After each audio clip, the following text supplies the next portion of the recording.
Hello and welcome back to Tommy's Top Shelf Comics. I'm Tommy, joined by Murphy. Hello. Taking a pause on the funny pictures. Murphy's still here, but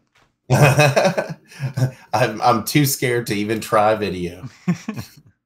It has not been kind. So we're going to just roll with this for now until we figure out a new solution. But we are here with this week's top 5 comics for the week of May 22nd, 2024. They were last week's top 5 comics of 2 weeks because we missed a week ago. So, but we looked, we looked, I don't think we missed anything major. It looked like a rough week. Yeah. But we have very exciting books this week. And I just realized I spoiled our number 1 by showing it here. So get excited. We're going to start with our number 5. Star Wars, number 46. Now, I've been catching up on this. I'm caught up on Star Wars Unlimited, so I'm at 42. It's been super fun. Caught up on this, caught up on Vader, and dove into High Republic finally. And I've been plowing through that, which has been a ton of fun. Made me very excited for the Acolyte. And oh, we have so little time till the Acolyte too. I know. We got weeks. It's weeks. Yeah, weeks. Like, it's really not far off right now. Oh, no. That's gonna be good. Yeah. But this one, Star Wars 46, Operation Rescue Mon Mothma. The fate of the Rebel Alliance has become intertwined with the accused traitor Lando Calrissian. If he falls, so will the rebellion. Leia Organa must mount a desperate rescue mission if there's any hope of defeating the evil Galactic Empire. This has been you're almost to this, but yeah. This is a pretty good, I think, little, like, not because it's not an event, but you know, right? Like little arc. It's only a 3-issue arc, but it's pretty good. It definitely raises the stakes and is doing a good job of, like, building that Lando. Yeah. I think this whole series has done a good job with Lando's, filling in some of the holes in his canon, so to speak. It's always fun learning more about Lando. Lando's great. Right? Lando's great.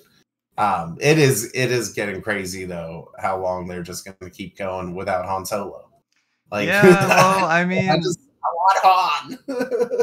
We gotta get to the next episode before we do that. So, will it happen in this timeline, or are they gonna restart it?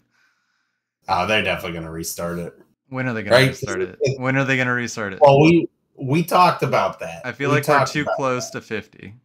I think that's crazy. That would be another, like, 50 some issues. That would probably be issue 100. We're halfway there. that would be crazy. But they might do it, though. Marvel might do it. They might. Moving on to our number 4, we got Blood Squad 7. It's a series premiere. So Image number 1. 30 years ago, Blood Squad 7 was America's most popular superhero team. Its members were seen on television, on magazine covers, scoring $1 million endorsement deals. They were celebrities and they were everywhere. But that was then, this is now. And so, a new generation of modern-day heroes takes up the mantle, or perhaps the poison chalice, fulfilling a promise made decades ago to be the heroes that a fractured America needs. While deconstructions of superhero nostalgia typically center around the classic characters of the Silver Age, Blood Squad 7 will delve deep into 90s comic book themes, with this imagining of what would happen if heroes from that decade returned to action after a 30-year absence. What an Image sounding book. Right? It's what if Image hit now? Yeah. The way they did in the 90s. What if we just redid those characters? I feel like these 90s characters are going to be grimy. Just a little bit. Yeah.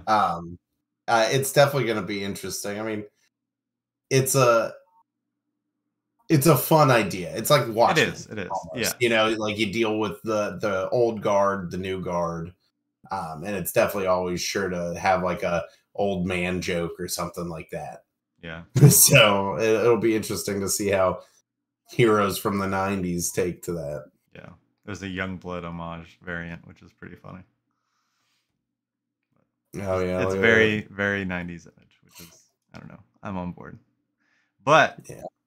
What I'm not on board about is Tom Taylor and Bruno Redondo leaving Nightwing, because we got their last story arc in Nightwing 114.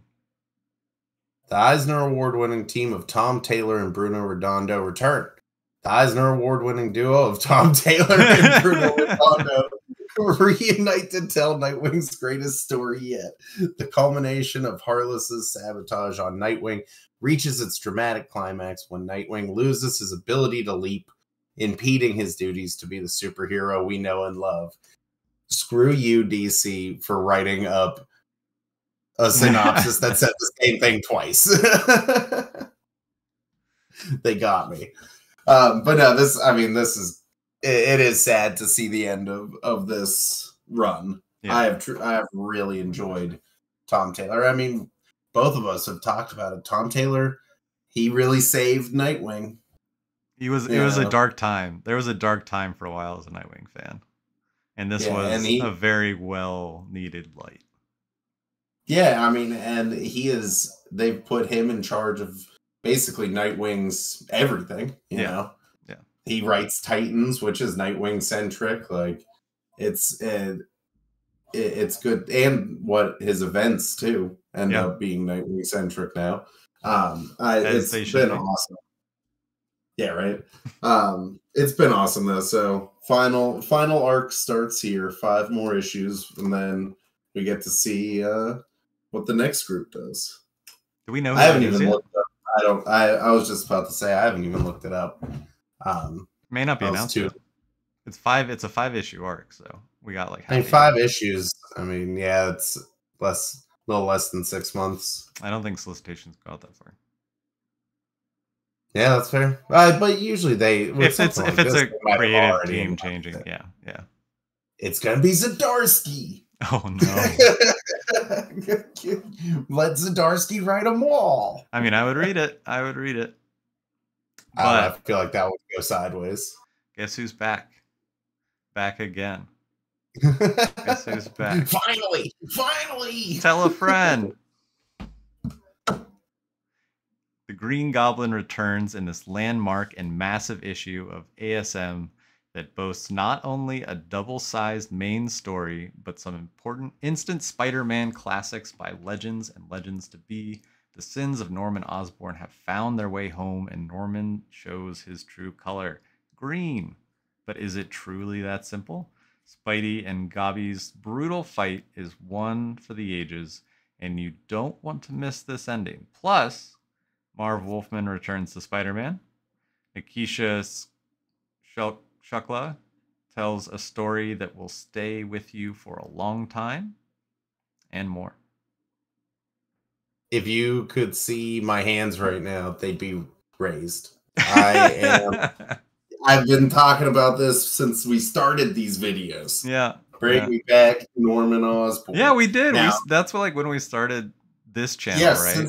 Since the beginning of this. Yeah. Like, I mean, I think we maybe got a couple months, and then they took away Norman Osborn's sins and made him a good guy, and everything's been all not the same. Come on, like the status quo you don't change. Yeah, like you can do a lot of things in comics, and I won't even think about it. But you make you take away the Green Goblin, it's ridiculous. Yeah. So I am super pumped. It is crazy though how much Spider-Man content really is coming out. I was looking at my poll list, and it's like actually kind of insane. Is it like half? It's a lot. It's a lot. I mean, I pull probably 5 Spider books. And you cut back recently, right? Yeah, and I cut back recently. Yeah. But like, look at this too. Like, this is not even issue 950. Mm-hmm. And it's an 80-page thing. Yeah. Like, so every every 6 months they're putting out an 80-page Spider-Man comic that just leads into more comics. Like, there's so much Spider-Man. But thank God they're bringing back Green Goblin, and hopefully he stays. They don't do something crazy. Yeah. Just keep my Green Goblin. Yeah. I want to know in the comments if anyone really wanted him to stay good. That's my ask for the week. Okay. All right. Well, we will see if anyone has that opinion. But an opinion that would be wrong if you were not excited is our number 1, White Boat. Distillery from the number acclaimed. 1. Yep, Distillery, Scott Snyder and Francesco Francavilla. Exciting. So from the acclaimed team behind Detective Comics and Night of the Ghoul comes a modern horror classic. White boats are the mega yachts that the super rich use to traverse the globe. Floating islands where your every desire can be fulfilled. And getting invited on board one should be a dream come true. That is, until the crew traps and transports you to a remote island where secret cults have existed for millennia, working on something called the Human Project. Does the White Boat ship you to paradise or sink you into hell on earth? White Boat reunites Scott Snyder, the visionary writer who redefined comic book dread with witches and introduced Batman into a terrifying cerebral era, with modern war master Francesco Francavilla for a white-knuckle descent into Lovecraftian maritime madness. So this is from the creators themselves, for the fans of Hereditary, The Host, Jurassic Park, and The Isle of Dr. Moreau. What a lineup. Like, Scott Snyder. Yeah. I mean, I'll probably share the same sentiment. My expectations for Tinyan's first Distillery release, that was like, Scott Snyder's gonna, like, bring it with this one. Oh, you would think so. You would think. Like, this has Scott Snyder written all over it, first of all. Like, I wonder if he gets more freedom to do whatever he wants with each, like, big comic book deal he does. You know, because, like, think about it. Like, he was Batman. He got to do pretty much whatever. Yeah. And then he started doing his own stuff, and then he had that Comixology deal. Mm-hmm. But then now, this is just straight up your own company. Like, he can probably do the most Scott Snyder stuff. Now I'm real excited for this one. The art's going to be sick. They're such a good team together. I think it's going to be huge. Yeah. Or 3 issues. Yeah. I'm going to be, it is Distillery, so I'm going to be trade waiting. But this is what you don't want to just get a one short box, dude. It's how it always starts again, Murphy. That is how it's just what's just one more? Oh, and then it's full. Just one more short box. I do keep forgetting to, like, pull variants of this instead of just the main covers. Mm-hmm. You know, there are some cool ones on this one. That's the thing, is, like, I like getting each issue, especially of these early stories from Distillery. Mm-hmm. But I don't exactly care about having the A cover. Like, I'd rather go for the, like, whichever artsy one I want. Yeah. Like, look at the Stegman version. Or the Stegman version. Yeah.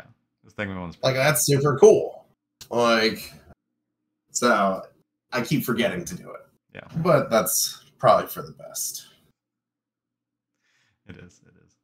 Dude, that Stegman variant's sick, actually. I gotta try to get that. You scroll over, see Stegman, and you're like, yep. I see Stegman, and it's this giant monster eating a boat. Yeah. Hell yeah. Yeah. But cool. That was this week's top 5 comics.